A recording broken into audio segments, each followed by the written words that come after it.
Hey everyone, today I'm going to be talking about maximizing your home sale price. The first thing you need to decide when you go to sell your property, get top dollar for it, is whether you should flip the house or not. And what I mean by flipping is basically doing what the TV shows show you. So you go into the house, you've got a bunch of stuff, you rip out the kitchen, you put new bathrooms in, new kitchen, you spend $30,000 on the house trying to get the top value of the property.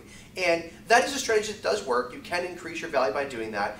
But if you're a regular homeowner, and you're not going to do all the work yourself, you're going to hire a contractor, you're going to hire a third party, you're paying full retail price, the chances of getting your money back on that investment is pretty low. So I'd highly recommend that if you're going to take a house and polish it up and then sell it and move to another property, you spend your time, money, and you hire the outside contractors for your next home, and instead on your current property, you just polish it up to the maximum potential so that you're not spending a ton of time or energy to get the top dollar for your homes in the current condition. So that's what I'd recommend, but it's up to you to make that decision. Once you've decided if you're going to go with polish, then what you want to do is you want to polish your home up to get it to its maximum potential. So what I mean by that is doing these things down here. Painting, basic landscaping, clean up the shrubs, edge all the hedges. You know, you want to make sure that all the carpet is steam clean and it shows really fresh. You want to make sure that if there's, if your countertops are ruined, maybe you replace the countertops. Just small, basic things, not a lot of expense, just to get the house to its maximum potential in its current condition.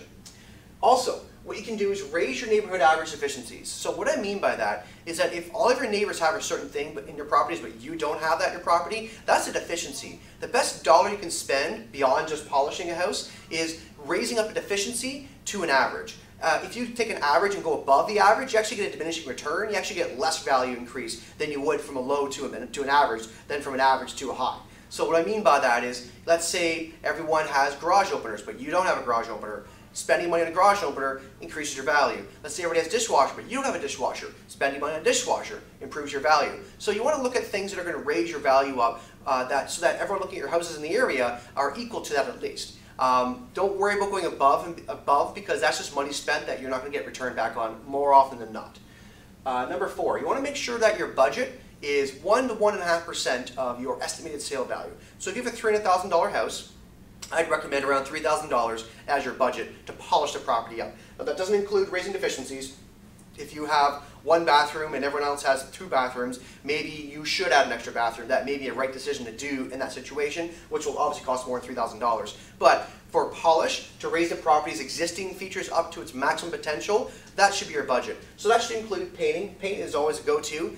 If you didn't paint in the previous year, it's time to paint again. It doesn't take long for paint to start showing wear and tear on it, especially if you bought cheaper paint. So I'd recommend paint at least all the main traffic areas, the hallways, the main rooms that you're using, but a full house paint really makes it shine. So I'd recommend that first.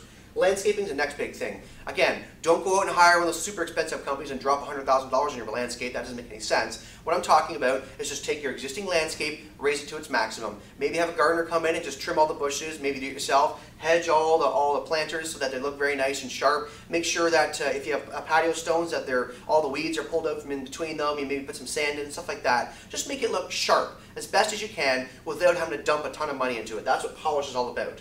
And then of course staging. This is an optional thing. I'd recommend staging for your house because it's a third set of eyes. You get yourself, you get a realtor, and you got a professional stager to come into your house and take a look at how things are set up and give you the maximum potential for your current setup. So, for example, for myself, I just sold my house last year, and I lived in the house for 10 years. I had a living room set up the way I had it set up. I loved it. It works great. I thought it was very functional. A stager came in there, and they basically moved around my furniture, my TV, and where everything was, and the whole room opened up. It went from this good space that I felt was very, a very good utility space to a space that was very wide and welcoming and opening. And that small little thing, that $100 I spent on that, ended up getting me above asking price when I sold my property. So I think it's really important that you use staging as another set of eyes. For a couple $100, you can have a professional come in and give you a full consultation, and I have some great people to refer you for that. But even if you just decide to do it yourself, it's still going to be a good value to at least have another set of eyes look at your property.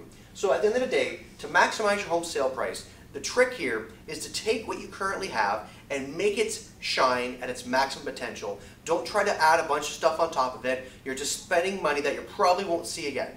Instead, take that money, spend it on your next property, and that's where you can put your money into getting a brand new kitchen, because you're going to be there for 5 years. You can enjoy that kitchen. But why renovate and put a brand new kitchen in your current house that you're going to only be there for a month? you're just not going to see the return on it. So instead, polish what you have, make it shine to its maximum potential, don't overspend, and then you'll get top dollar for your house. Best of luck.